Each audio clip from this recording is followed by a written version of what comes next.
Assalamualaikum. Perkenalkan, nama saya Heri Kurniananto SPD. Saya calon guru penggerak angkatan 11 dari Kabupaten Cilacap. Saat ini saya bertugas di SLB Negeri Cilacap. Pada kesempatan ini, saya akan melakukan diseminasi modul 1.4 yaitu budaya positif di SLB Negeri Cilacap. Selamat menyaksikan. Assalamualaikum warahmatullahi wabarakatuh. Waalaikumsalam warahmatullahi wabarakatuh. Ya, selamat siang Bapak Ibu semuanya. Siang, Pak. Terima kasih Bapak Ibu semua telah meluangkan waktunya yang seharusnya bisa mengerjakan administrasi. Jadi untuk sementara waktu terhenti karena saya ingin mengadakan sosialisasi pengembangan budaya positif di SLB Negeri Cilacap. Ini saya dapat sejak saya mengikuti calon guru penggerak. Jadi ada beberapa modul, yaitu modul 1.1 sampai 3.3 yang harus saya ikuti, harus saya selesaikan. Dan ini di modul 1.4 saya harus mengadakan sosialisasi pengembangan budaya positif di sekolah. Jadi untuk saat ini saya merasa waktu yang tepat untuk mensosialisasi kepada Bapak Ibu semuanya. Oke. Untuk sebelum kita masuk ke dalam kegiatan, alangkah baiknya kita membaca doa terlebih dahulu sesuai dengan keyakinan dan agama kita masing-masing. Berdoa, disilakan. Selesai. Oke, langsung saja ya Bapak Ibu ya. Untuk menghemat waktu. Jadi adapun acara yang saya adakan pada siang hari ini yaitu sosialisasi pengembangan budaya positif di SLB Negeri Cilacap ya, oleh saya sendiri yaitu Heri Kurniananto, yaitu tentang saya masuk dalam modul 1.4 budaya positif. Mungkin Bapak Ibu bingung apa gimana, banyak pertanyaan tentang budaya positif itu apa sih? Mari kita pelajari bersama-sama. Kita di sini sama-sama belajar. Nih, kita pertanyaan pemantik terlebih dahulu. Apakah Bapak Ibu setuju dengan pertanyaan ini? 1. Hukuman dapat mendisiplinkan anak. Nomor 2. Pemberian hukuman dengan hal positif seperti membaca atau membersihkan halaman sekolah dapat meningkatkan disiplin anak. Yang nomor 3, memberi penghargaan dapat meningkatkan motivasi belajar anak. Ya, kita bahas satu persatu dulu, ya. Bagaimana dengan nomor 1, Bapak Ibu? Hukuman dapat mendisiplinkan anak. Bagaimana menurut Bapak Ibu? Bagaimana? Setuju? Kurang setuju? Ya. Bagaimana maksudnya? Karena hukuman itu ketika misalkan sebagai sebagai guru gitu ya terhadap muridnya, kita memberikan hukuman. Nah, ketika anak itu jauh dari guru, maka dia akan melakukan hal yang sama karena tidak ada gurunya. Seperti itu Pak Heri kalau menurut saya. Ya, terima kasih Pak Bos. Berarti intinya ketika kita tidak melihat anak, maka anak itu akan melakukan ulang ya, begitu ya. Nah, kesalahan yang sama gitu ya. Ya, terima kasih Pak Mus, jawaban yang sangat luar biasa sekali. Ya, terima kasih. Coba yang kedua, untuk pertanyaan kedua. Pemberian hukuman dengan hal positif seperti membaca atau membersihkan halaman dapat meningkatkan disiplin anak. Bagaimana menurut Bapak Ibu? Setuju. Kurang Pak Bas. Bagaimana Pak Bas?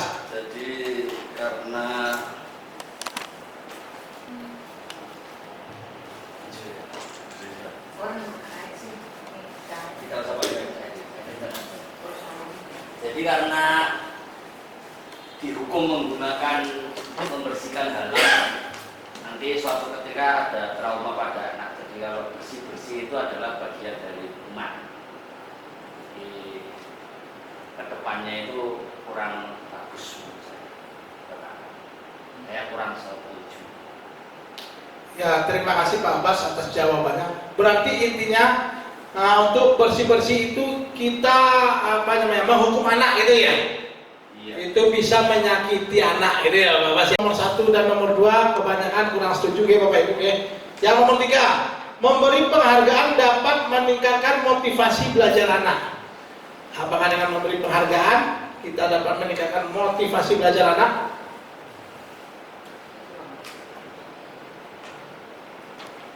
Bagaimana, Mbak Bola? Saya izin menjawab ya Pak Hedi. Untuk memberi penghargaan dapat meningkatkan motivasi belajar anak. Kalau saya setuju, karena ini melihat dari pengalaman saya sendiri di kelas, itu anak-anak itu sangat antusias ketika saya itu memberi penghargaan walaupun itu bentuknya kecil, kayak misal tepuk tangan atau jempol aja, kayak gitu anak-anak itu udah semangat sekali kayak gitu. Menurut saya setuju. Mungkin yang lain. Ya, terima kasih Wadah Bu Mana, sangat luar biasa sekali. Berarti intinya reward itu tidak harus dalam berbentuk barang gitu ya. Jadi dengan jempol, dengan ucapan kamu pintar, bagus sekali, itu sudah dapat meningkatkan anak itu semakin semangat lagi untuk belajar gitu ya. Ya. Berarti setelah kita bahas bersama-sama, kebanyakan Bapak Ibu guru yang hebat ini setuju di poin nomor 3 ya, dengan ada reward gitu ya, reward yang baik, maka akan meningkatkan motivasi belajar anak. Ya, kita lanjutkan, yaitu dengan disiplin positif dan nilai-nilai kebijakan universal. Nah ini perubahan paradigma ya. Kegiatan kepalan tangan. Jadi ada A dan B.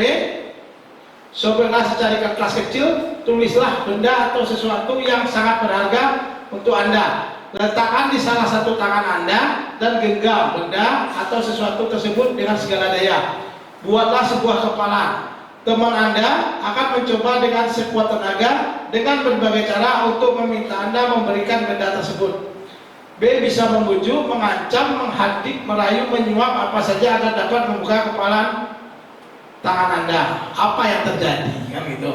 Berarti ini menurut ini bagaimana kita akan menghasilkan sesuatu, harapan kita bagaimana kan gitu ya. Dengan kepala tangan itu ketika kita ingin sesuatu, apapun akan kita coba caranya. Jadi gini, apabila kita ingin mensukseskan anak, apapun akan kita coba. Apa itu dengan rayuan, menyuap maksudnya itu sama dengan itu tadi ya, bukan menyuap uang itu bukan ya. Menyuap ini ya dikasih reward kan gitu ya. Membujuk kan. Halo, bagaimana Pak? Ini ya. dikasih ancaman apa maksudnya? Bukan, ini genggaman kepala. Jadi kita ingin mendapatkan sesuatu itu dengan berbagai cara, Pak Es. Ya, tergantung gurunya. Apakah gurunya dengan mengancam? Nanti kita akan ke 5 posisi kontrol nanti. Kita itu di posisi mana gitu? Dengan mengancam, dengan merayu, membujuk. Nanti kita itu bagaimana cara merayu anak agar anak itu sesuai indikator yang kita bikin ya, kesuksesan. Nanti akan kita bahas di belakang. Nih, adapun paradigma teori tadi ya, ilusi guru mengontrol murid, ilusi bahwa kritik dan membuat orang merasa bersalah dapat menguatkan karakter. Selanjutnya ilusi bahwa semua penguatan positif efektif dan bermanfaat. Selanjutnya ilusi bahwa orang dewasa memiliki hak yang memaksa, gitu. Coba perubahan paradigma stimulus respon teori kontrol. Siapa sesungguhnya yang memiliki kontrol? Stimulus responnya. Kita mencoba mengubah orang agar berpandangan sama dengan kita. Teori kontrolnya, kita berusaha memahami pandangan orang lain tentang dunia, kan itu. Jadi ini ada dua perbedaan. Yang kedua, perilaku buruk dilihat sebagai suatu kesalahan. Terus yang teorinya semua perilaku memiliki tujuan, meskipun salah pasti ada tujuan, kan gitu ya. Terus orang lain bisa mengontrol saya, hanya Anda bisa mengontrol diri Anda, kan ada perbedaan nih. Saya bisa mengontrol orang lain, Anda tidak bisa mengontrol orang lain. Pemaksaan ada pada saat rujukan gagal. Untuk teorinya, kolaborasi dan konsensus menciptakan pilihan-pilihan baru. Terus model berpikir menang kalah, model berpikir menang-menang. Jadi yang sebelah sana itu mungkin untuk yang kita terapkan saat ini di raport ya, di hasil belajar siswa. Itu kalau dahulu kan modelnya kayak rankingan 1 sampai 10 gitu ya. Kalau sekarang kan tidak ada rankingan, jadi menang-menang. Karena kemampuan anak itu berbeda. Kemampuannya berbeda, hasilnya pun berbeda. Tidak bisa satu. Nanti itu Bu Salmini, nanti kan pembelajarannya berdiferensiasi. Ya. Jadi untuk tahap awal itu adalah asesmen dengan kemampuan awal berbeda. Nanti hasilnya juga berbeda. Jadi kita makanya menang-menang. Jadi tidak ada yang kalah ya dalam dunia pendidikan ya.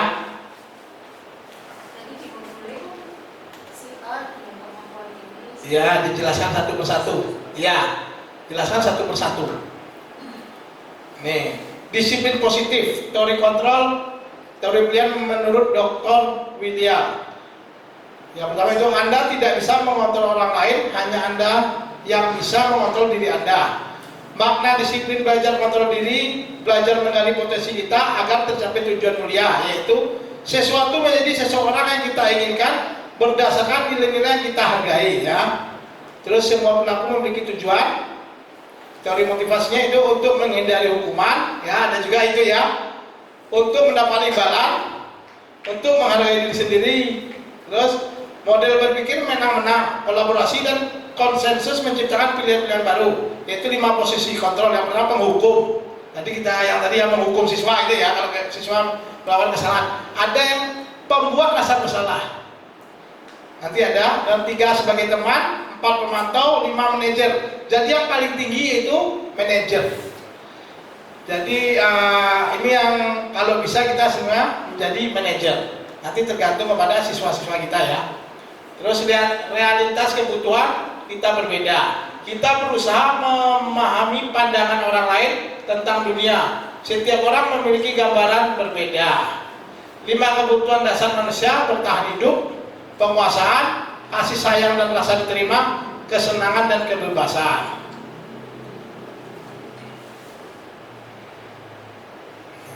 Apakah makna disiplin? Ya, kita cermati dulu. Disiplin itu berasal dari bahasa Latin yang artinya belajar. Makna asal dari kata ini berkonotasi dengan disiplin diri dari murid-murid ya, Socrates dan Plato. Disiplin diri membuat orang menggali potensinya menuju sebuah tujuan apa yang dia hargai. Namun dalam budaya kita, makna kata disiplin telah berubah menjadi sesuatu yang dilakukan seseorang pada orang lain untuk mendapatkan kepatuhan. Kecenderungan umum adalah menghubungkan kata disiplin dengan ketidaknyamanan, bukan dengan apa yang kita hargai atau pencapaian suatu tujuan mulia. Jadi sini awalnya itu adalah disiplin itu dapat menggali potensi anak-anak kita gitu ya. Tapi dengan beriringnya perubahan waktu, jadi disiplin itu adalah suatu yang mengikat untuk sekarang ini. Mengartikannya ya, karena ada perubahan ya. Padahal sebenarnya tidak. Disiplin diri membuat orang menggali potensinya menuju sebuah tujuan. Disiplin diri ya. Nilai-nilai kebajikan universal, yaitu nilai-nilai kebajikan adalah sifat-sifat positif manusia yang merupakan tujuan mulia yang ingin dicapai setiap individu. Nilai-nilai tersebut bersifat universal dan lintas bahasa, suku bangsa, agama maupun latar belakang. Setiap perilaku atau perbuatan memiliki suatu tujuan. Yang kedua, dengan mengaitkan nilai-nilai kebajikan yang diyakini seseorang, maka motivasi intrinsiknya akan terbangun. Jadi yang dimaksud dengan motivasi intrinsik itu yang kesadaran yang muncul dari diri kita, dari dalam gitu ya.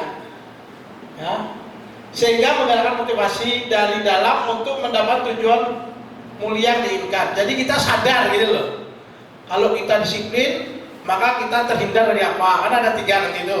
Apa tadi dari hukuman, mendapat imbalan, apa memang kesadaran diri kita gitu. Nilai-nilai kebajikan yang ingin dicapai oleh setiap anak Indonesia kita kenal dengan profil pelajar Pancasila. Ya, sekarang itu isinya itu beriman bertakwa kepada Tuhan Yang Maha Esa dan berakhlak mulia, mandiri, bernalar kritis, berkebinekaan global, bergotong royong, kreatif. Ya, ini untuk profil pelajar Pancasila itu ada 6 ya. Beriman, bertakwa kepada Tuhan Yang Maha Esa dan berakhlak mulia. Yang kedua mandiri, yang ketiga bernalar kritis, yang keempat berkebinekaan global, yang kelima bergotong royong, yang keenam adalah kreatif. Teori motivasi, hukuman dan penghargaan restitusi. Nih, teori motivasi perilaku manusia. Itu ada motivasi eksternal contohnya untuk menghindari ketidaknyamanan atau hukuman apa akan terjadi apabila saya tidak melakukannya. Yang kedua motivasi eksternalnya untuk mendapatkan imbalan dari orang lain atau institusi apa yang akan saya dapatkan apabila saya melakukannya. Yang ketiga motivasi internal, yang kedua tadi ada eksternal ya. Yang ketiga ini untuk menghargai diri sendiri. Saya akan menjadi orang yang seperti apa bila saya melakukannya. Nah ini Bapak Ibu udah termasuk dalam yang mana? Udah bisa ibaratnya apa ya, menilai diri sendiri. Apa ke poin nomor 1, nomor 2 atau nomor 3. Poin nomor 3 ini udah luar biasa. Jadi ada dorongan dari dalam diri kita sendiri ya. Tapi kalau Bu Frida bagaimana ini? Takut telat datang karena apa? Terlambat ya, maksudnya terlambat absensi. Itu karena apa? Kalau Bu Frida, Bu Frida. Apa poin 1 ya? Apa poin 1? Apa untuk menghindari ketidaknyamanan? Tidak. Ya. Ya. Ini ketika kita sudah, ini kebanyakan kan ketiga poin ini kita masuk semua ya. Karena yang pertama takut. Yang kedua ingin mendapat imbalan. Ya kan, reward ya, kesejahteraan kan gitu. Yang ketiga untuk menghargai diri sendiri, kita juga sadar. Karena kita adalah guru, yaitu digugu dan ditiru oleh murid-murid kita. Ini menurut Ki Hajar Dewantara, merdeka itu artinya tidak hanya terlepas dari perintah, akan tetapi juga cakap buat memerintah diri sendiri. Kita itu memulai dari diri sendiri. Kesadaran ya, betul Bu Frida, kesadaran. Ya, ini apa menurut Ki Hajar Dewantara itu KHD. Ini kita bahas apa itu restitusi.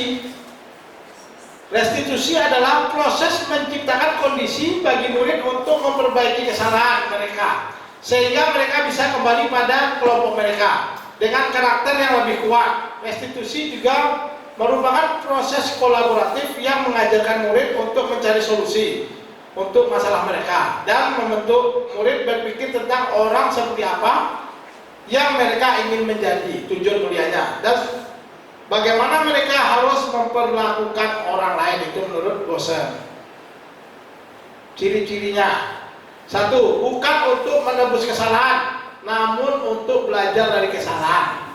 Yang kedua, memperbaiki hubungan. Yang ketiga, tawaran, bukan paksaan. 4, restitusi menuntut untuk melihat ke dalam diri. Yang kelima, restitusi mencari kebutuhan dasar yang mendasari tindakan.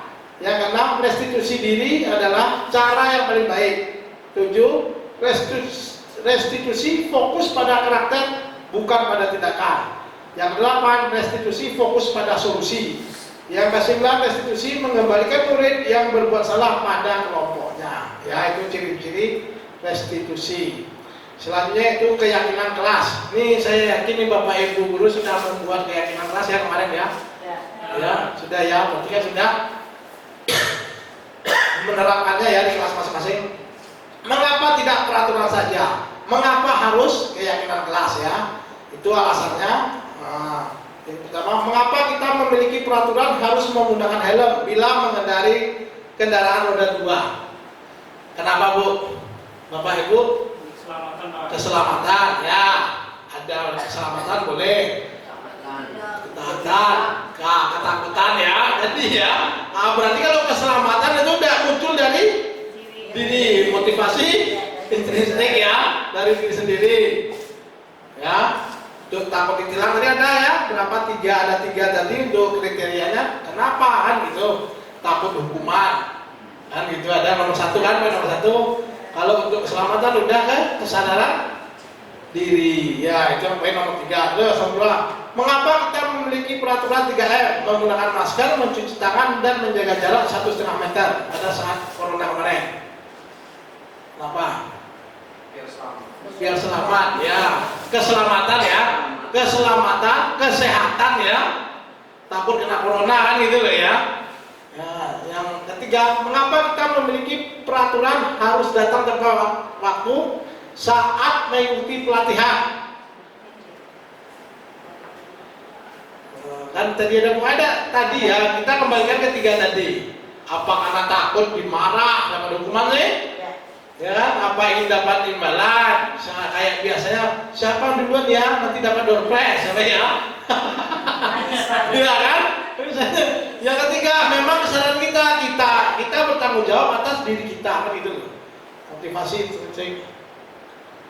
Nih, pertama itu peraturan kelas. Nah, pasti dari peraturan kita dipaksa dulu ya, peraturan.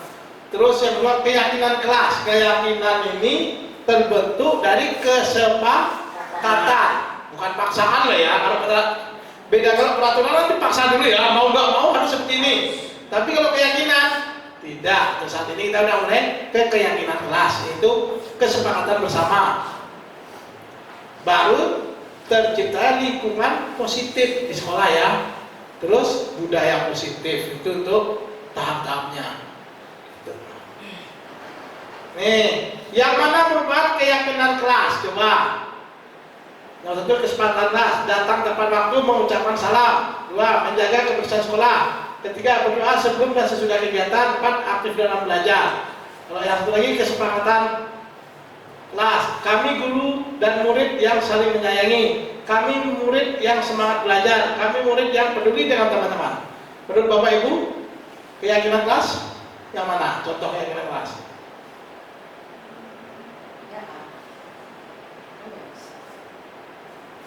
Ya, ini kita lihat kalimatnya, Bapak Ibu. Kalau kesepakatan berarti isinya berapa? 2. Minimal 2 orang. Ya. Berarti kami. Ya. Berarti kan siapa kami? Siapa? Kembali ya. Kami. Nah, kalau kami berarti kesepakatan. Kalau yang 11 ini kesepakatan kelas yang ada hijau-hijaunya kan tidak ada tutup. Yang bikin satu orang bagaimana kan nggak tahu. Tapi kalau yang ini yang kesepakatan yang putih, background putih, kami guru dan murid. Berarti kan kesepakatan antara guru dan murid. Saling menyayangi, semangat belajar. Terus kami murid yang peduli dengan teman-teman. Jadi kami ini yang kita sepakati bersama kan gitu. Jadi perbedaannya antara yang background hijau dan yang background putih, di dalam background hijau itu kita tidak tahu, bisa untuk yang menciptakan individu, yaitu sendiri. Jadi peraturan. Tapi kalau yang background putih, namanya kami, apalagi kami guru dan murid, jadi dua belah pihak ya. Jadi kesepakatan ya. Jadi keyakinan, jadi kesepakatan, jadi keyakinan kelas. Nih, perbedaan peraturan dan keyakinan kelas. Selalu kembalikan buku di tempatnya. Itu apa yang peraturan ya Bapak Ibu ya? Keyakinan tanggung jawab kalau keyakinan kelas. Yang kedua, peraturan dilarang mengganggu orang lain. Keyakinan kelas menghormati orang lain, berarti kalimat negatif dan positif. Yang peraturan hadir di sekolah 15 menit sebelum pembelajaran dimulai. Keyakinannya menghormati orang lain, berkomitmen. Jadi ketika kita yakin kita harus berkomitmen, dengan komitmen itu kembali kepada kesadaran diri sendiri. Peraturan dilarang melakukan kekerasan, berarti kan negatif ya, dilarang ya. Kalau yang keyakinan kelas keselamatan, terus menghargai orang lain seperti tadi contohnya ya. Ketika kita mengendarai kendaraan, kita menggunakan helm, kan gitu loh. Kenapa? Nah, kita kembali lagi, kita takut ditilang, apa demi keselamatan, kan gitu loh. Terus dilarang menggunakan narkoba. yaitu kalau keyakinan kelas kesehatan. Bergantian ada menunggu giliran. Kalau keyakinan kelas menghormati orang lain bersabar. Ini contohnya kalau antri ya. Terus gunakan masker. Nah, seperti tadi masker. Kalau keyakinan kelas kesehatan dan keselamatan. Terus kalau peraturan jangan berlari di kelas atau koridor. Kalau keyakinan kelas keselamatan dan keamanan. Jadi udah jelas Bapak Ibu ya kalimat-kalimat atau kata-kata antara peraturan dan keyakinan kelas. Jadi ketika kita ingin membentuk budaya positif, maka kalimatnya juga harus positif, ya. Tidak ada yang tersakiti. Nih, perubahan pada modul 1.4. Nih, dihukum oleh penghargaan. Ternyata penghargaan itu juga ada yang menghukum itu ya. Penghargaan menurunkan kualitas. Penghargaan mematikan kreativitas. Penghargaan mengurangi motivasi intrinsik ya. Ternyata penghargaan itu dapat tidak hanya positif saja kan gitu loh. Nih, contohnya tindakan guru mencatat 100 kali di dalam buku kalimat saya tidak akan terlambat lagi karena terlambat ke sekolah. Nah, ini hukuman ya tindakan guru. Hukumannya ini contoh hukuman nih. Ketika seorang guru memerintahkan anak atau murid untuk mengucapkan atau mencatat kalimat ya nih, saya tidak akan terlambat lagi. Ini untuk saat ini masih ada nggak Bapak Ibu guru yang seperti ini? Tidak ya, karena itu kalau itu berarti masuknya hukuman ya. Ini kita membahas dengan hukuman atau konsekuensi. Yang kedua, lari mengelilingi lapangan basket 2 kali karena terlambat hadir di sekolah. Ya, hukuman itu ya. Hukuman. Karena apa? Kalau hukuman itu kan satu belah pihak, itu gurunya yang memberikan kan. Yang ketiga, murid diminta untuk push up 15 kali karena tidak menggunakan masker ke sekolah. Hukuman ya. Menggantikan kertas tugas teman yang telah dicoret-coret. Konsekuensi. Jadi, ya, terus membersihkan tumpahan air di meja karena tersenggol pada saat belajar. Konsekuensi ya, hal yang harus dilakukan tanpa paksaan ya ini. Terus murid disuruh untuk menggunakan sepatu seharian di sekolah karena tidak menggunakan sepatu hitam. Nah, hukuman ya. Lari mengelilingi lapangan basket 2 kali karena terlambat 10 menit untuk pelajaran PCOK. Ayo. Hah? Konsekuensi kan? Ya, apa bedanya? Perintahan itu. Tapi kan itu di pelajaran PCOK. Ya, di olahraga Bu. Di olah kayak pemanasan gitu loh Bu. Ya. Kalau yang di atas bedanya apa? Lari mengelilingi lapangan basket 2 kali karena terlambat hadir di sekolah. Hadir di sekolah. Ya, kan? Tidak ada Hukuman ya. Ya. Kalau di bawah baru konsekuensinya. Ada kaitan. Ada kaitan kan olahraga dan lari gitu loh Bu. Tapi kalau di atas tidak ada kaitannya, jadi hukuman. Oh, konsekuensi. Ya, di bawah konsekuensi karena lari itu di pelajaran PJOK. Jadi ini bedanya ya, hukuman dan konsekuensi. Sesuatu yang menyakitkan harus terjadi. Itu hukuman. Ya, sesuatu yang menyakitkan bagi kita. Secara fisik tadi sih harus terjadi karena dihukum kan itu. Kalau konsekuensi sesuatu yang harus terjadi. Jadi tidak menyakitkan. Contohnya tadi sih ketika kita menyenggol air di meja tulis, maka kita harus bersihkan air tersebut kan supaya bukunya tidak basah kan gitu kan. Nah, membuat anak sakit fisik maupun hati untuk jangka waktu lama itu hukuman. Konsekuensinya membuat anak merasa tidak nyaman dalam jangka waktu pendek. Selanjutnya, hukuman itu anak membenci kedisiplinan. Jadi efek dari hukuman itu anak bisa membenci kedisiplinan. Yaitu konsekuensi anak menghargai disiplin. Selanjutnya kalau hukuman itu paksaan, itu dipaksa kalau hukuman. Kalau konsekuensi itu adalah stimulus tanggapan. ketika kita melakukan sesuatu, berarti apa yang harus kita kerjakan, kan gitu loh. Jadi stimulusnya. Terus hukuman mendorong anak menyakiti diri sendiri. Kalau konsekuensi mendorong anak agar mudah menyesuaikan diri. Hukuman itu konsep diri yang buruk, kalau konsekuensi konsep diri yang baik.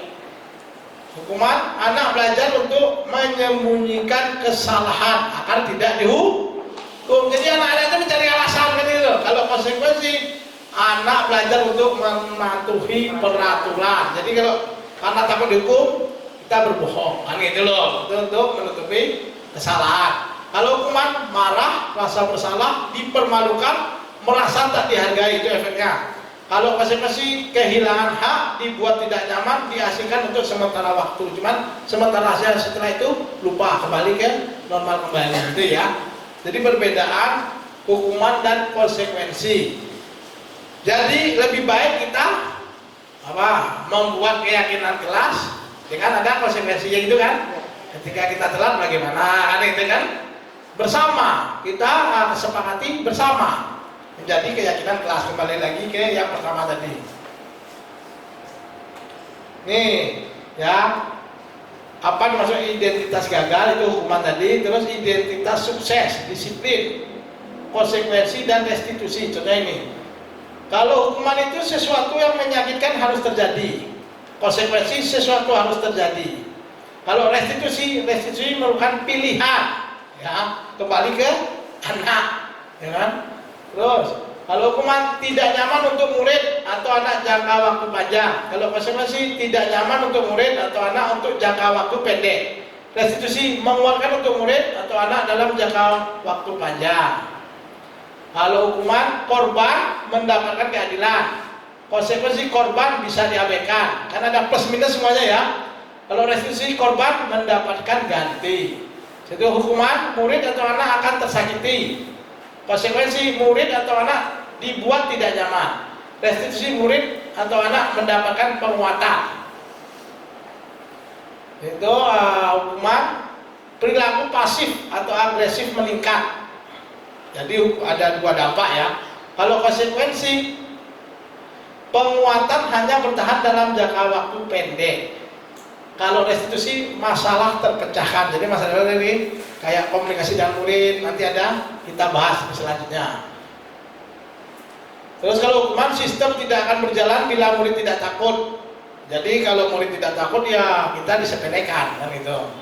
Ya itu kalau konsekuensi memerlukan monitoring dan supervisi terus menerus dari guru. Jadi benar-benar dimonitoring oleh guru. Jadi tidak hanya seketika itu aja selesai. Ya, pekerjaan jangka waktunya lebih panjang. Terus restitusi, murid belajar tanggung jawab untuk perilakunya sendiri. Terus lagi kalau hukuman berlaku hanya pada sebuah, lalu membantu penerapan. Konsekuensi kalau restitusi fokus pada pemecahannya. Kebutuhan dasar manusia dan dunia berkualitas, ya, bertahan hidup survival. Ya, kebutuhan dasar manusia itu untuk bertahan hidup yaitu penguasaan, kasih sayang, kesenangan, kebebasan. Jadi manusia itu butuh ini. Ya Mas Rudi ya, terutama apa maksud ini? Kasih sayang dan rasa diterima ya. Kebebasan malah ya ini ya, kebutuhan dasar manusia itu untuk bertahan hidup itu ada kasih sayang, penguasaan, kebebasan dan kesenangan. Nah ini kita bahas 5 posisi kontrol. Nanti kita ini Bapak Ibu berada di mana gitu ya selama ini kita menjadi guru. Pertamanya adalah sebagai penghukum, yang kedua pembuat orang merasa bersalah, yang ketiga menjadi teman, yang keempat pemantau, yang kelima menjadi manajer.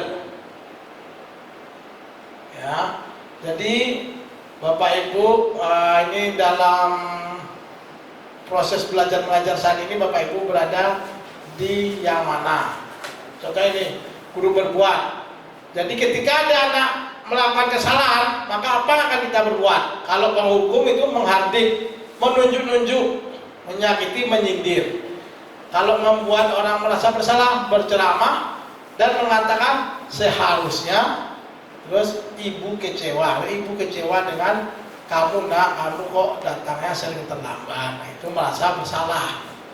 Terus juga menjadi teman, misalnya membuatkan alasan-alasan untuk muridnya, menjadi pemantau, menghitung dan mengukur. Ibu menghitung dan beberapa kali kamu terlambat ya datang ke sekolah. Manajer mengajukan pertanyaan-pertanyaan, kamu sadar apa kesalahanmu, apa yang telah kamu perbuat. Jadi yang menjawab adalah fokus kan siswa. Apa yang kita yakini, kan kita sudah membuat keyakinan kesepakatan kelas ya, apa yang bisa kau kerjakan untuk memperbaiki masalah ini. Jadi semuanya itu muncul dari murid, dikembalikan ke murid. Terus kalau hasilnya kalau kita penghukum, anak akan memberontak, menyalahkan orang lain dan bisa berbohong supaya tidak dihukum, takut dengan kita. Terus untuk membuat orang merasa bersalah, menyembunyikan, menyangkal dan berbohong sama-sama ya, ada berbohongnya ya. Kalau teman ketergantungan, misalnya ini, ayolah lakukan demi ibu supaya ibu tidak dimarah oleh kepala sekolah, kan gitu loh. Kan itu bisa itu sebagai teman, ayolah nak, kamu jangan terlambat datang ke sekolah. Nanti kalau tahu oleh kepala sekolah maka ibu yang akan dimarahi, kan itu yang ditegur. Masa kamu tidak mau? Kan? Ingat tidak, ibu pernah bantu kamu. Sekarang kamu yang membantu ibu, kan itu ya. Itu merasa ketergantungan ya. Kalau pemantau, apa peraturannya? Kembalikan lagi. Berarti anak tersebut sudah tahu ya. Terus menyerahkan diri bila diawasi ya. Jadi ketika kayak tadi siapa Bu apa ya yang Pak Mus ya yang mengatakan ketika kita pantau Bu Mala ya, ketika kita memantau baru berubah, kalau tidak kembali lagi ke semula gitu ya. Ya Pak Mus ya, ya gitu ya. Tuh. Terus kalau manajer, apa yang kita yakini? Nah, dia udah ingat ya. Apa yang bisa kau kerjakan untuk memperbaiki masalah ini? Itu untuk menguatkan pribadi. Terus apa kaitannya dengan dunia berkualitas? Murid meletakkan guru di luar dunia berkualitas. Untuk yang membuat orang merasa bersalah, murid meletakkan guru di dalam dunia berkualitas. Untuk teman, murid meletakkan guru sebagai orang yang sangat penting di dunia berkualitas. Untuk pemantau, murid meletakkan guru peraturan dan hukum di dunia berkualitas. Kalau untuk manajer, murid meletakkan dirinya sebagai individu yang positif dalam dunia berkualitas. Nah, dan paling murid berkata kalau penghukum, biarkan saja, nanti juga marah-marah lagi. Nah, kan gitu kalau guru yang sering marah loh, karena udah terbiasa dimarah sih. Karena tipe guru kan masing-masing.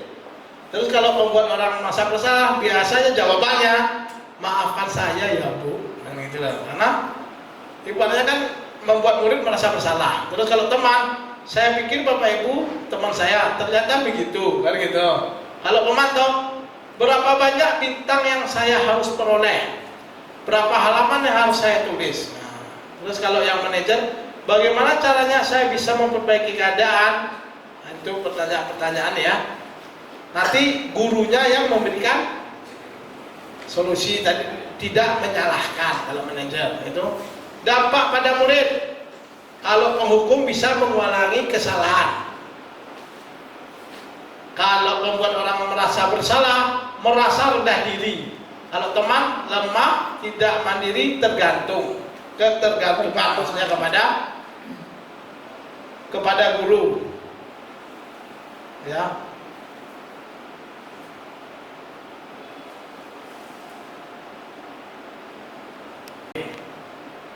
Ya. Mungkin kalau misalnya Bu Frida atau Bu Samini mengajar anak tunagrahita dengan IQ di bawah 50, kan terkadang bingung bagaimana sih di posisi manajer itu ya Bu ya. Nah, jadi insya Allah Bu, meskipun anak-anak kita itu IQ-nya di bawah rata, tapi insya Allah dengan kesabaran Bapak Ibu, dengan kasih sayang Bapak Ibu, semua bisa dilaksanakan ya. Nah, jadi kita tidak boleh putus asa. Sekarang segitiga restitusi ini ya Bapak Ibu ya. Jadi itu segitiga restitusi itu adalah menstabilkan identitas, validasi kebutuhan, menanyakan keyakinan. Setiap orang pasti pernah melakukan kesalahan. Kamu bukan satu-satunya yang pernah melakukan ini. Jadi anak itu tidak terlalu merasa bersalah gitu ya. Terus adakah cara yang lebih efektif untuk mendapatkan apa yang kamu butuhkan? Kalau tentu punya alasan mengapa melakukan itu. Nilai-nilai apa telah kita sepakati, kembali lagi ke keyakinan ya. Keyakinan kelas ya. Kamu ingin menjadi orang yang seperti apa? Untuk membuat anak yang merasa gagal karena berbuat salah menjadi positif terhadap dirinya ya. Guru berkata, berbuat salah itu hal yang manusiawi, tidak ada manusia yang sempurna. Dan itu hal negatif bisa menjadi positif. Bapak Ibu juga buat salah, kita pasti bisa menyelesaikan permasalahan ini. Bapak Ibu tidak tertarik untuk mencari tahu siapa yang benar, siapa yang salah. Bapak Ibu lebih tertarik untuk menyelesaikan masalah. Kalau kamu menyalahkan dirimu sendiri terus menerus, apakah kamu bersikap baik pada dirimu sendiri? Kita kembali lagi kan. Jadi Anda tidak merasa bersalah, jadi hal negatif yang diperbuat bisa ke positif kan. Terus nih, membantu siswa mengenali kebutuhan yang ingin dipenuhi ketika melakukan kesalahan itu. Pada dasarnya setiap tindakan manusia tujuannya adalah memenuhi basic need, apakah itu power, freedom, love and balance, fun atau survival ya. Ya, kamu bisa saja kan melakukan hal yang lebih buruk, tapi kamu tidak melakukannya. Wah, kan itu berarti tetap masih itu ya anak-anak ya. Jadi ada nilai-nilai positif gitu loh ya. Kamu pasti punya alasan mengapa melakukannya, kan gitu ya.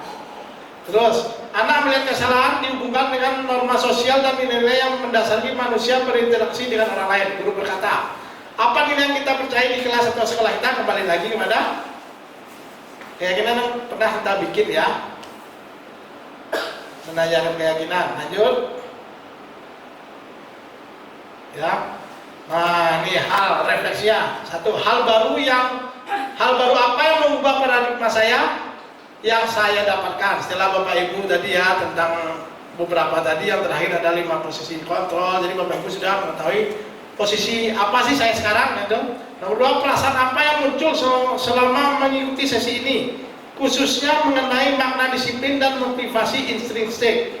Ya udah tahu ya Bapak Ibu, disiplin dan motivasi intrinsik. 3, peran Among seperti apakah yang saya telah lakukan selama mengikuti modul ini.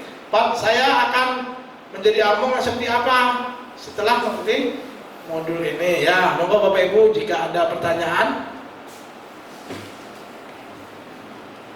Ya, oh ya, Ibu Mala dulu, dari kita dahulukan wanita dulu ya. Pak dulu. Izin bertanya Pak Ferry.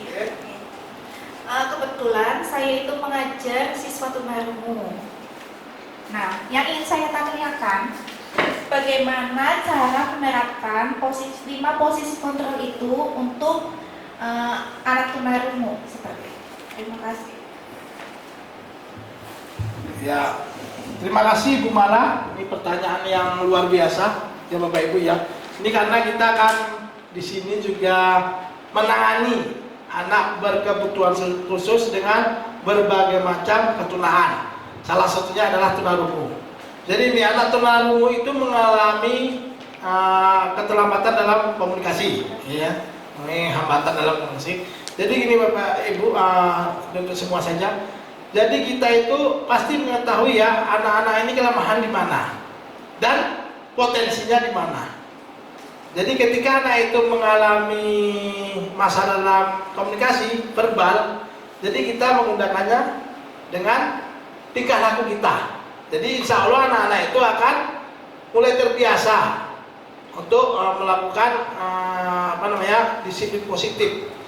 Jadi untuk anak, misalnya anak itu sering terlambat datang ke sekolah.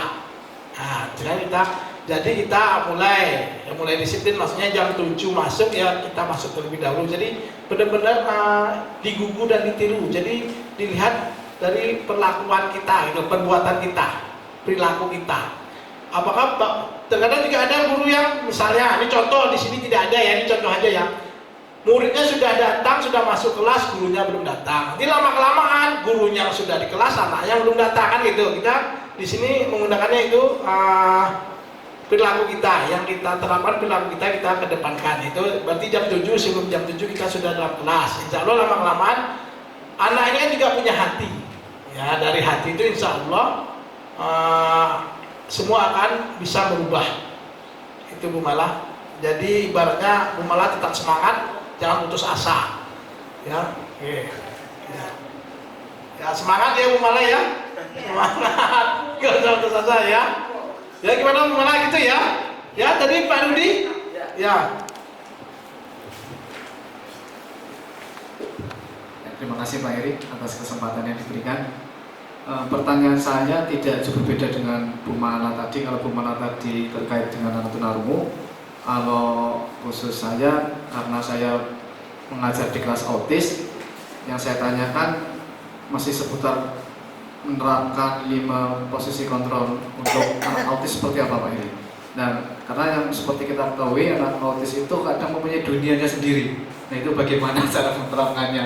Terima kasih. Ya terima kasih Pak Rudi, ini pertanyaan-pertanyaannya sangat luar biasa ya Bu Mala dan Pak Rudi.